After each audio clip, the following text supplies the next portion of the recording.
How I work is performance equals potential minus interference. Like how well a person will perform, say a golfer, and we could measure that in a lot of different ways. We could measure that. We could measure results. What place did you come in? What did you shoot? We could break it down statistically. Very objective. Is going to be equal to that golfer's potential. Now, I use the word potential here, not in the sense of how good a person can become, but like a potential of a battery. Like, what do you have at that given moment in time? Motor learning is the process of how do we learn movements and postures over a period of time, right? To reproduce them in a competitive environment or a functional environment, right? So they're actually two different things, and it's important to know because what Victor employs in what I do is they're motor control tools. But when he's practicing and training for weeks, whatever, those are motor learning tools. Hey guys, all right, we're all set up and we're about to do the Be Better Golf mental game workshop here at the Ortega Putt Lab. We have Dr. Will Wu and Dr. Kevin Sverduk.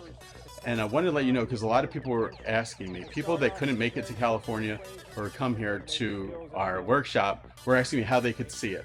I'm going to put it at bebettergolf.net/premium.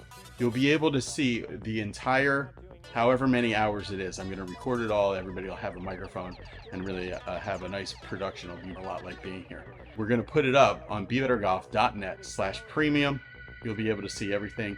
Dr. Wu and Dr. Sverduk say Dr. Kevin just got added as a consultant to the U.S. national team. Now, the U.S. national team is something that the USGA is doing. And it's going to be kind of like they have an Australian national team or a Singapore national team. This is going to be the U.S. national team, something they've never done before. So they're bringing together all the greatest minds in golf improvement. And Dr. Kevin is one of the ones that was brought there. He also works with Long Beach State, Oregon, and players on the PGA Tour. Dr. Wu is an expert in skill acquisition, so how to go from a novice in something to an absolute expert. And he's one of the leading people in the field with it, and he's running this thing called the Skilled Coaching Alliance, trying to get golf teachers using cutting edge research in skill acquisition to their advantage and having a lot of great success. So basically the two top guys that you would want to hear from in anything to do with the mental game is these two guys. One of the people that came to the conference is my friend who's been on the channel a bunch, Andrew Fernandez, who is now a pro golfer. Andrew, before the conference, had played on this thing called the Bow Tour in a 2-day event and had just finished the first day where he shot 2 under and was in 12th place. And then he came to the event and really took on to some of the things that Kevin was saying about strategies to unlock your best golf and really took it to heart. And the next morning he went out and he shot 66 and vaulted up to 4th place in the tournament. So he went from being out of the money to in the money by a lot and only finishing 2 shots off the lead. So congratulations to Andrew. It just shows some of the things that can happen if you just change your mindset a little bit. And usually the most common thing that I hear is just simply the major form of interference, trying too hard or trying harder. Either trying harder to make a putt, trying harder to avoid missing a putt. Okay. Number one thing, everyone's just like you, that's the, I write that down and yep, that's me. Okay. And it's frustrating. It's really frustrating. But we hear it all the time. Like we talk about, I remember when I used to get the baseball guys in my class. And the baseball guys would come in and they go, I go, hey, what you got going on? So we got a big series. We got Fullerton this weekend. Big rivalry, Long Beach, Fullerton. Yeah, it's a big series. We got to step it up. You know, we got to really step it up this weekend. And I would tease them and go, what were you doing the rest of the season? We're just kind of like just mediocre on purpose? No, but this is a big series. Yeah, I know it's a big series. Okay? So, but does that mean you're going to change what you've been doing, your approach that you've used the whole season? Now you're going to change it? And if you say, yeah, it's better, then why weren't you doing it before? Okay, so it gets in the way. And how many of you can agree? Like you've had experiences where, if you think about it, you underperformed to your potential because you were trying too hard. Right, we all have, right? How many of you would admit trying harder is not a consistently reliable strategy? Yeah, we all do that. So why the heck do we do it? Why do you do it? But if you care, doesn't it make sense you would do what you know is going to work? Right? Human nature. Exactly right. It's human nature. And this is a big one that I've talk about a lot now. Human nature, you think about human nature, is designed to help us survive. It's not designed to help us excel. See what I'm saying? Okay. When we perceive threats, any threat, trying to do anything new, taking a chance, right, we resist it. We have this resistance. We have this fear mechanism built in. We have an elaborate mechanism to detect danger, the fight or flight. Right? We have this amazing thing, this fight or flight syndrome, that as soon as our brains, our senses detect anything that is remotely threatening, signals setting down the spinal cord, brain sends signals to the muscles, get them ready for action. You know, chemicals released from the brain into the bloodstream. You don't get the fuel for that action. Right? Why do we need that? Right? Survival. Exactly. But these days, you don't have to worry about saber-toothed tigers roaming around the streets. Right? So we replace them with, 4-foot putts. That's the saber-toothed tiger for the golfer. Right? The 4-foot putt, especially when people are watching. Right?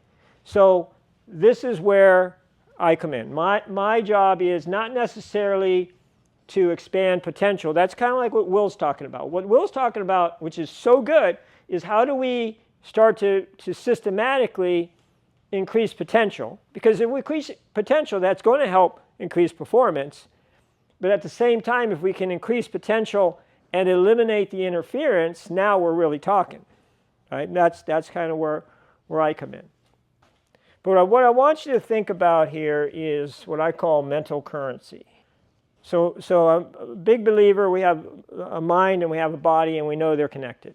Anytime there are any changes that occur in the mind, they are accompanied by changes in the body. It's exactly how an instrument called the lie detector test works.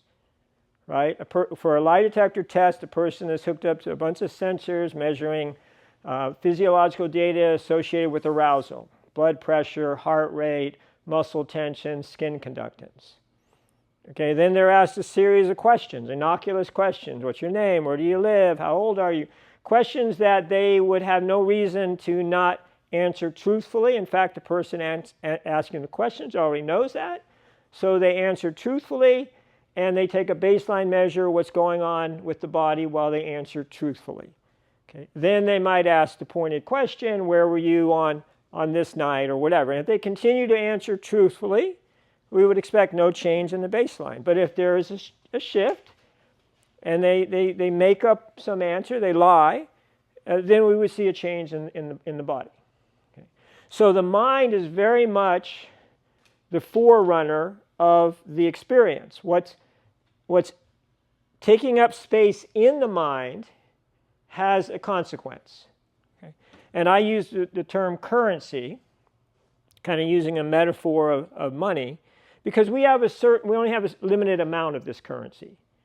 Right? I mean, a lot of times people will talk about like, oh, I'm a multitasker. Well, you might be a multitasker, you can't be a simultaneous tasker. You cannot do two things at one time. Okay? If you're talking to me and you're talking to me at the same time, I cannot listen to both of you at the same time. Right? I can switch over here and listen to what you're saying, and then this just becomes background noise. And I can switch it over here, but I can't do it at the same time. Okay? So we think, well, what is occupying space in the mind?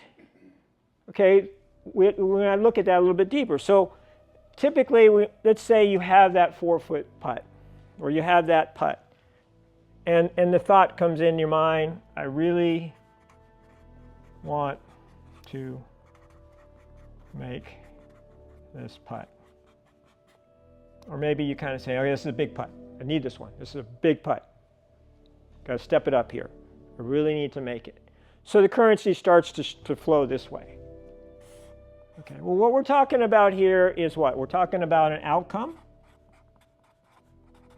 a result, but it's an outcome and result that has uncertainty. It has uncertainty because we can't directly control it. We can't just snap my finger, okay, I want to make this putt, boom, I make the putt. So it's uncontrollable.